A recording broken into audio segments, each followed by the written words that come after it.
Hello दोस्तों, मैं हूं सुमित सनी। जैसे पता है कि आज सेकेंड यूनिट टेस्ट लिया जा रहा है। अब हम सॉल्व करते हैं फिज़िक्स का पेपर। फर्स्ट क्वेश्चन में पूछा है निर्वात विद्युतशीलता का मान क्या है। Means the value of electric permittivity in vacuum. तो इसका आंसर होगा सी। सी होगा इसका आंसर। सेकेंड क्वेश्चन, एक कूलाम आवेश में इलेक्ट्रॉन संख्या का मान होगा। तो इसका आंसर होगा बी। ये कैसे होगा हम देख सकते हैं। Q equal to N E से हमको n निकालना है। ये आपको पता है 1.6 इंटू 10⁻90 और Q अपन को एक कूलाम गिवन है। आगे आप कर लेंगे। थर्ड क्वेश्चन है धातु का परावैद्युतांक है अनंत। इसका आंसर होगा बी। फोर्थ, जब किसी वस्तु को पृथ्वी से जोड़ा जाए तो पृथ्वी से वस्तु की ओर इलेक्ट्रॉन का प्रवाह होता है। इसका तात्पर्य है कि वस्तु बी धनावेशित हो जाती है। मीन्स बिकम्स पॉजिटिव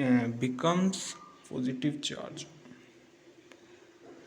फिफ्थ, एक खोखले गोलाकार आवेशित चालक के मध्य विभव है। इसका आंसर हो जाएगा सी। सिक्स, जब एकांक धन आवेश का समाविभव सतह पर एक बिंदु से दूसरे बिंदु तक ले जाते हैं तो इसमें कोई कार्य संपन्न नहीं होता। इसका आंसर हो जाएगा डी।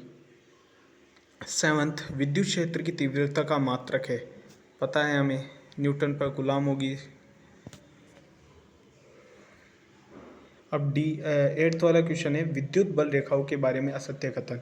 ये धनावेश से प्रारंभ होकर ऋणावेश पर समाप्त होती है। बिल्कुल सही है। ये एक दूसरे को नहीं काटती। बिल्कुल सही। बिंदु आवेश एवं गोली के लिए इनकी आकृति समान होती है। बिल्कुल सही। इनका भौतिक अस्तित्व होता है नहीं, ये इमेजनरी होती है। इसलिए ये हमारा डी ऑप्शन होगा यहाँ। ये गलत है। विद्युत अक्षीय रेखा के किसी बिंदु पर द्विध्रुव के केंद्र से दूरी r पर विभव निम्न प्रकार से होता है। तो इसका आंसर हो जाएगा 1/r²। हमें पता है कि p cos θ/r²। ये रिजल्ट मिलता है यदि डेरिवेशन को सॉल्व करते हैं तो। 10th क्वेश्चन, p द्विध्रुव आघूर्ण का एक विद्युत द्विभव एक समान विद्युत क्षेत्र E में संतुलन की स्थिति में सिद्ध प्रारंभिक स्थिति में स्थित है। प्रारंभिक स्थिति से इसे थीटा कोण में घुमाया गया है तो अंतिम स्थिति में द्विध्रुव की स्थिति ऊर्जा होगी -Pe cos थीटा। इसका आंसर हो जाएगा -Pe cos थीटा। अब हम देखते हैं 11th, गॉस प्रमेय के अनुसार अनंत लंबाई के सीधे तार के कारण विद्युत क्षेत्र अनुक्रमानुपाती होता है। तो इसका आंसर हो जाएगा डी। दोस्तों इसका आंसर होगा डी। 12th, विद्युत फ्लक्स का एसआई मात्रक है। तो इसका आंसर हो जाएगा सी। इसका आंसर होगा सी।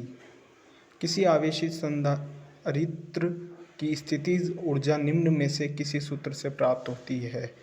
इसका आंसर होगा ए। 14, सी धारिता के संधारित्र में संचित ऊर्जा क्या होगी जबकि उसका विभव V तक बढ़ाया जाए। बी। इसका आंसर होगा बी। समांतर प्लेट संधारित्र की धारिता निर्भर करती है प्लेटों के मध्य की दूरी पर। बाकी ये तीनों ऑप्शन गलत हैं। अब आते हैं हम 16 क्वेश्चन पे।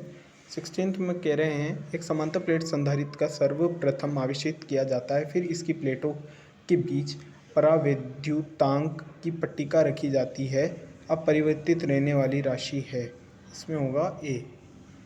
Q चार्ज होगा। 17, किसी वस्तु पर आवेश तथा विभव का अनुपात कहलाता है कैपेसिटेंस धारिता।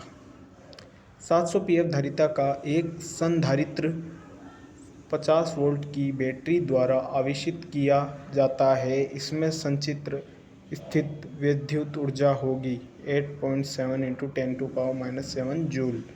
इसको आप सॉल्व कर सकते हैं हाफ CV स्क्वायर के फॉर्मूले से। ये वैल्यू रख देनी है आपको। कैपेसिटेंस दे रखा है 700 पिको फराडे और वोल्ट दे रखा है आपको 50 का, आप ये वैल्यू रख दीजिए और ये आंसर आ जाएगा। 19th में है, एक आवेशित वायु संधारित्र की प्लेटों के बीच परावैद्युत पदार्थ पर दिया जाए तो संधारित्र की ऊर्जा घटेगी। तो ऊर्जा इसकी घटेगी। जब C1 और C2 धारिता के संधारित्र समांतर क्रम में समायोजित किए जाते हैं तो तुल्य धारिता हैं। C1 C2 जानते हैं हम, पैरेलल में ये होता है, और सीरीज़ के लिए ये वाला बी ऑप्शन हो जाएगा, लेकिन हमसे यहाँ पैरेलल के लिए पूछा है तो ए ऑप्शन इज़ करेक्ट। दोस्तों यदि कोई इसमें गलत हो तो आप कमेंट में ज़रूर बताइएगा। धन्यवाद।